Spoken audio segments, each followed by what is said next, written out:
Hello বন্ধুরা, welcome to our channel Bong sports আড্ডা।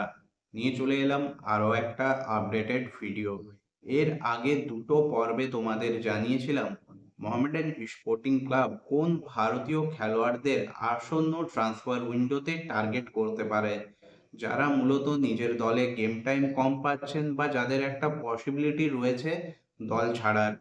সেই রকমই আরও একটা ভিডিও নিয়ে চলে এলাম। এই ভিডিওতে আমরা আরও এইরকম 5জন খেলোয়াড়কে দেখে নেব, যাদেরকে কিন্তু আসন্ন ট্রান্সফার উইন্ডোতে টার্গেট করতে পারে মোহামেডান স্পোর্টিং ক্লাব নিজেদের স্কোয়াডকে শক্তিশালী করার জন্য। এবং এই খেলোয়াড়দের মোহামেডান স্পোর্টিং ক্লাব যদি টার্গেট করে বা নিয়ে আসার প্রচেষ্টা করে এবং নিয়ে আসতে পারে, তাহলে কিন্তু দলের জন্য তা কিন্তু সত্যিই দুর্দান্ত হবে। যথেষ্ট শক্তিশালী এবং স্টেবল একটা স্কোয়াড গঠন করতে পারবে মোহামেডান স্পোর্টিং ক্লাব। যে 5-6 জন খেলোয়াড়ের কথা বলবো, তারাও কিন্তু এই মুহূর্তে নিজেদের দলে যথেষ্ট গেম টাইম পাচ্ছেন না। তবে এমনটা নয় যে তাদের পোটেনশিয়াল নেই, কোয়ালিটি নেই, যথেষ্ট কোয়ালিটি এবং পোটেনশিয়াল রয়েছে। তবে তাদের সেই দলে তাদের মতোই বা তাদের থেকেও ভালো প্লেয়ার কিন্তু রয়েছে, যার জন্য তারা সেই রকম গেম টাইম কিন্তু দলে পাচ্ছেন না। এক্ষেত্রে আমি প্রথম যে নামটা করব সেটা হলো ইস্ট বেঙ্গলের খেলোয়াড় সায়ন ব্যানার্জি। 21 বছর বয়সী এই left winger last season east বেঙ্গলের হয়ে দুর্দান্ত ফুটবল খেলেছিলেন। এই সিজন তিনি মাত্র 39 মিনিট এবং 4টে ম্যাচে নামার সুযোগ পেয়েছেন। যথেষ্ট সুযোগ কিন্তু পাননি সায়ন ব্যানার্জি। ভালো গতি রয়েছে, ড্রিবল করার ক্ষমতা রয়েছে, বক্সে ঢুকতে পারেন, ভালো স্কিলফুল একজন খেলোয়াড়। তবে এই সিজনে তিনি কিন্তু অস্কার ব্রুজনের আন্ডারে ততটা সুযোগ পাচ্ছেন না যতটা তিনি পেয়েছিলেন কার্লোস কোয়াদ্রাতের আমলে।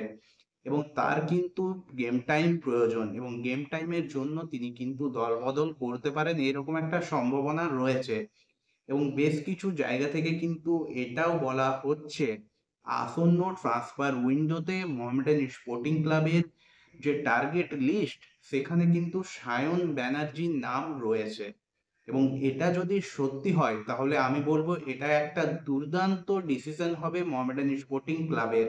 এবং এটাকে যদি তারা ডান করতে পারে, তাহলে কিন্তু লেফট উইংয়ে মোহামেডান স্পোর্টিং ক্লাব একজন সত্যি দুর্দান্ত কোয়ালিটি ফুটবলার পাবে। দুর্দান্ত কোয়ালিটি রয়েছে ফুটবলারটার মধ্যে। এরপর যদি আমি দ্বিতীয় যে নামটা তোমাদের সঙ্গে শেয়ার করে নেব, সেটা হলো গুরকিরত সিং।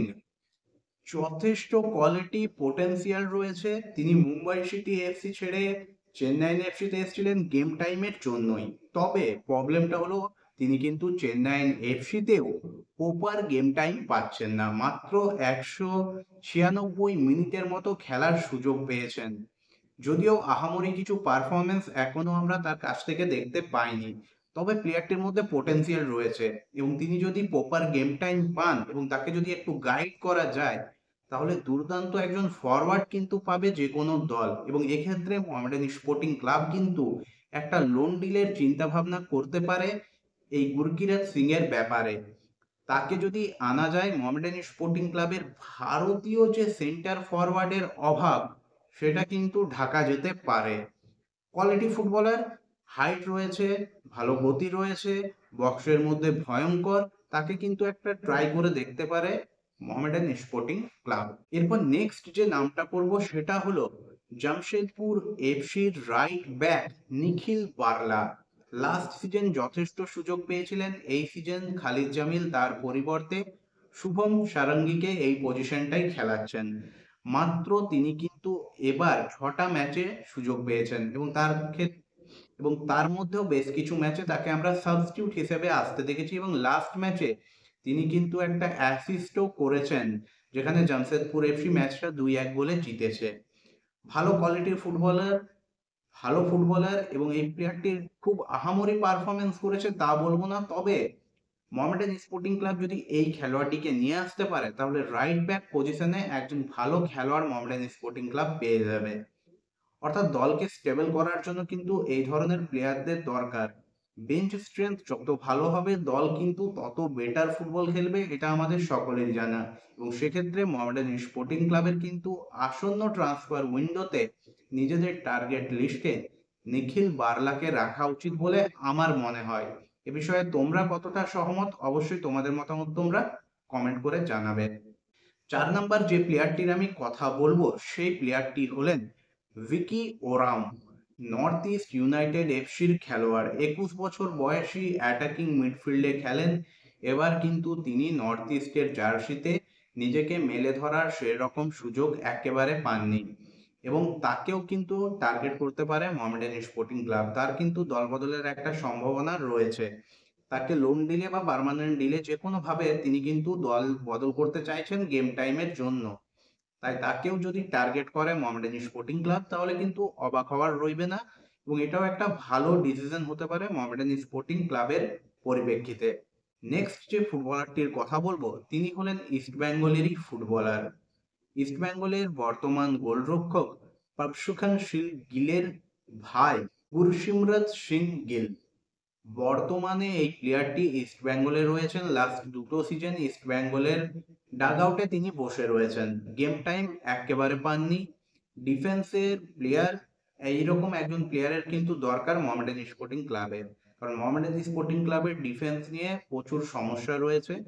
এক্ষেত্রে এই প্লেয়ারটি কিন্তু একটা ভালো অ্যাডিশন হতে পারে স্কোয়াডে মোহামেডান স্পোর্টিং ক্লাবের জন্য এবং তিনি যেহেতু গেম টাইম পাচ্ছেন না এবং ইস্ট বেঙ্গলে তার পজিশনে আরো খেলোয়াড় রয়েছে, তাই তাকেও কিন্তু ইস্ট বেঙ্গলের ছাড়ার এবং তারও দল ছাড়ার একটা সম্ভাবনা রয়েছে। তাই তাকেও টার্গেট করে দেখতে পারে মোহামেডান স্পোর্টিং ক্লাব। এরপর যে আরো বেশ কয়েকটা নাম রয়েছে, মোহনবাগান সুপার জায়ান্টের 19 বছর বয়সী তরুণ ফরওয়ার্ড সুহেল ভাট। তিনিও মোহনবাগান সুপার জায়ান্টের হয়ে এই মরশুমে মাত্র 7টা ম্যাচ খেলার সুযোগ পেয়েছেন এবং প্রতিটা ক্ষেত্রেই তিনি একেবারে শেষ মুহূর্তে সাবস্টিটিউট হয়ে মাঠে এসেছেন। এই প্লেয়ারটির মধ্যে পোটেনশিয়ালের কোনো কমতি নেই, কোয়ালিটি রয়েছে, তবে মেলে ধরার জন্য গেম টাইমের প্রয়োজন। মোহনবাগান সুপার জায়ান্ট তাকে ছাড়বে কিনা এটা কিন্তু একটা বড় বিষয়, কারণ মোহনবাগান সুপার জায়ান্ট খুব সহজে যে সুহেল ভাটকে ছেড়ে দেবে সেটা নয়। তবে এক্ষেত্রে মোহামেডান স্পোর্টিং ক্লাব কিন্তু একটা চেষ্টা চালিয়ে দেখতে পারে। যদি তাকে কোনোভাবে আনা যায় তাহলে এটাও কিন্তু একটা ভালো অ্যাডিশন হতে পারে। এবং নেক্সট যে নামটা বলবো সেটা হলো মনিরুল মোল্লা। তিনি কিন্তু বেঙ্গালুরু এফসিতে আছেন, যেখানে এই সিজন তিনি মাত্র 2 মিনিট খেলার সুযোগ পেয়েছেন। মানে এক কথায় বলতে গেলে তিনি সেখানে গেম টাইম একেবারেই পাননি এবং তিনিও চাইছেন অন্য কোনো দলে যেতে এবং বেঙ্গালুরু এফসি খুব সম্ভবত তাকে লোন ডিলে পাঠাবেও। মনিরুল মোল্লার ব্যাপারে কতটা ইন্টারেস্টেড হয়, আমার পার্সোনালি ওপিনিয়ন যদি বলো আমি অতটা ইন্টারেস্টেড নই, কারণ মনিরুল মোল্লা সেরকম সুযোগও পাননি এবং নিজেকে মেলে ধরার সুযোগ পাননি, এটাও ঠিক। তবে কোয়ালিটি বলতে গেলে মোহামেডান স্পোর্টিং ক্লাবে এইরকম কোয়ালিটির প্লেয়ার কিন্তু বর্তমানেও রয়েছে। তাছাড়াও আরো বেশ কয়েকজন খেলোয়াড় কিন্তু রয়েছেন এই লিস্টে, যেমন সানাতোম্বা সিং, যিনি কিন্তু এফসি গোয়ার প্লেয়ার, সেন্ট্রাল ব্যাকের প্লেয়ার। তিনিও কিন্তু বিশেষ সুযোগ পাননি, বয়স খুবই কম, মাত্র 18-19 বছর বয়স। তাকেও কিন্তু তারও একটা দল বদলের সম্ভাবনা রয়েছে, গেম টাইম তিনিও চাইছেন। এছাড়াও যদি আমরা বলি তাহলে থৈ সিং হুইদ্রম, নর্থ ইস্ট ইউনাইটেড এফসির 20 বছর বয়সী উইঙ্গার। ইনিও কিন্তু এবার ততটা সুযোগ পাচ্ছেন না নর্থ ইস্ট ইউনাইটেড এফসিতে। লাস্ট সিজন কিন্তু তিনি বেশ কয়েকটা ম্যাচে, বলা যেতে পারে বেশিরভাগ ম্যাচেই নর্থ ইস্ট ইউনাইটেড এফসির হয়ে নেমেছিলেন, তবে এবার সেই রকম সুযোগ পাননি। তাহলে এই প্লেয়ারটিকেও কিন্তু টার্গেট লিস্টে রাখতে পারে মোহামেডান স্পোর্টিং ক্লাব। বন্ধুরা, আমি যে কয়েকজন খেলোয়াড়ের কথা বললাম এদের মধ্যে তোমরা কাকে কাকে চাইছো আসন্ন ট্রান্সফার উইন্ডোতে মোহামেডান স্পোর্টিং ক্লাবের টার্গেট লিস্টে বা মোহামেডান স্পোর্টিং ক্লাবের স্কোয়াডে? অবশ্যই তোমাদের মতামত তোমরা কিন্তু কমেন্ট করে জানাতে একেবারে ভুলবে না। আজকের এই ভিডিওটা এই পর্যন্তই। ভিডিওটা ভালো লাগলে অবশ্যই লাইক, কমেন্ট এবং শেয়ার করে দিও। চ্যানেলটাকে সাবস্ক্রাইব করে নিয়ে নোটিফিকেশন বেল অন করে নিও এইরকমই আপডেটেড ভিডিও পাওয়ার জন্য। দেখা হবে নেক্সট ভিডিওতে।